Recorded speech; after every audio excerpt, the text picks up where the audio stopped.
जितने भी हमारे माँ बहन बेटी आए हैं इस जितिया वट कथा में सभी शांति पूर्वक से बैठ जाइए और इस जितिया वट कथा का आनंद लीजिए। बहुत ही सुंदर है ये जितिया वट कथा, तो शांति से सुनिए इस वट कथा और घर जाके अपने अड़ोसी पड़ोसी को जरूर इस कथा के बारे में बताइए ताकि आपसे वो भी कुछ सीखे।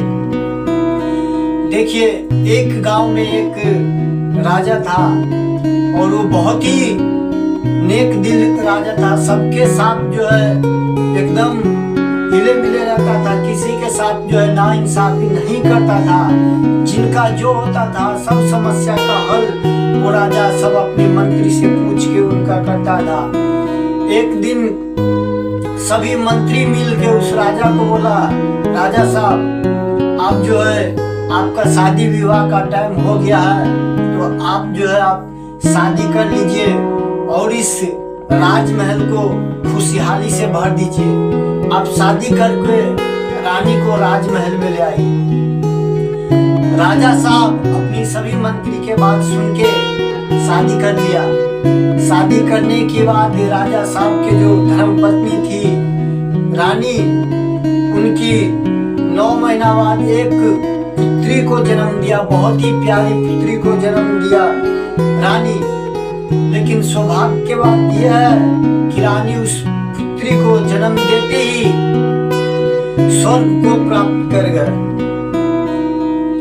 देखिए, जब रानी उस पुत्री को जन्म दिया तो वो स्वर्ग प्राप्त हो गए, उनका जो है मृत्यु हो गया। अब राजा साहब सोच में पड़ गया कि मैं अविवाहित थी, मैं ठीक था। जब मैं विवाह किया तो रानी आई, मेरे महल में खुशियां आया। लेकिन जब रानी ये सुंदर पुत्री को जन्म दिया, लेकिन ये पुत्री इस महल में आया और रानी इस महल से चला गया।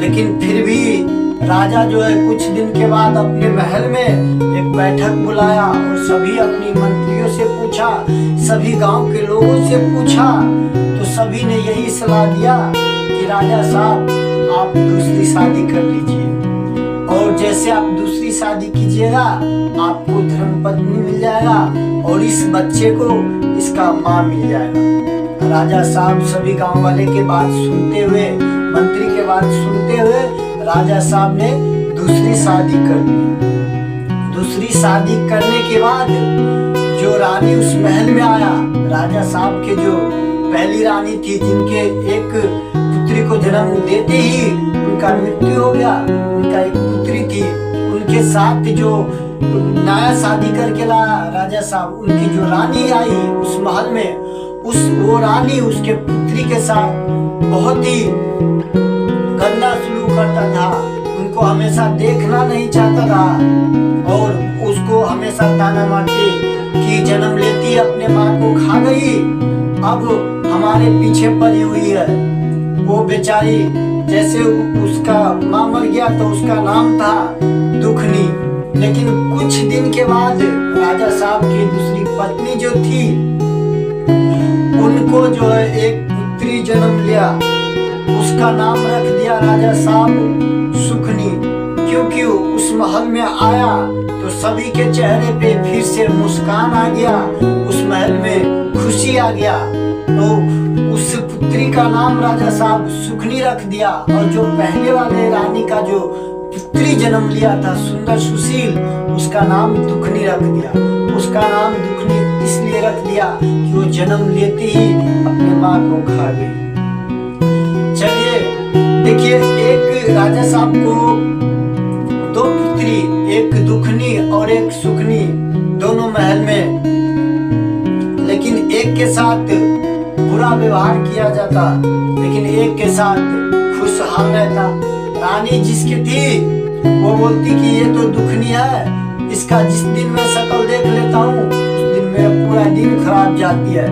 इसे जो है कुछ दिन के बाद दुखनी और सुखनी दोनों है बड़ा हो गया। राजा साहब के रानी बोली कि सुनिए जी, अब जो है दोनों पुत्री जवान हो गया है तो इनके लिए जो है लड़के खोज के इनका शादी का व्यवस्था कीजिए। राजा साहब बोला महारानी ठीक कह रहे हैं आप।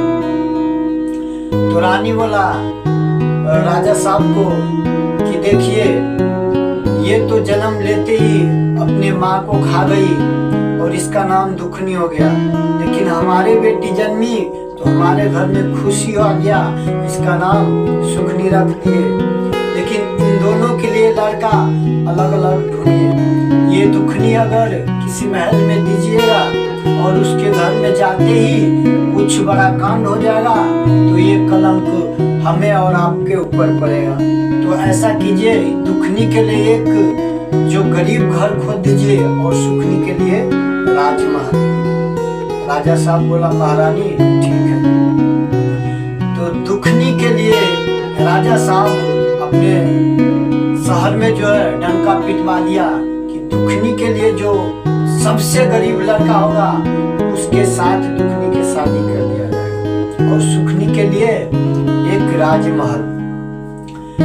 तो राज दरबार के जो पंडित थे उसे आमंत्रित करके पूरा गांव में बोल दिया कि पूरा गांव में आमंत्रित कर दो कि दुखनी के और सुखनी के शादी हमने तय कर दी। तो जिस गांव में दुखनी के शादी की है उसी गांव में सुखनी के शादी भी रिश्ता फिक्स हो गया। देखिए सबसे ज्यादा गरीब एक विधवा औरत थी और उसके एक बेटा था और वो दिन खाती तो रात के लिए सोचती, रात खाती तो दिन के लिए सोचती। और उसी गांव में एक राजमहल था, उसमें अपनी बेटी सुखनी की शादी कर दी। दोनों को एक ही गांव में शादी हुआ। देखिए उसके घर जब पंडित रिश्ते लेके गया, जो विधवा औरत थी और उसके पास एक बेटा था,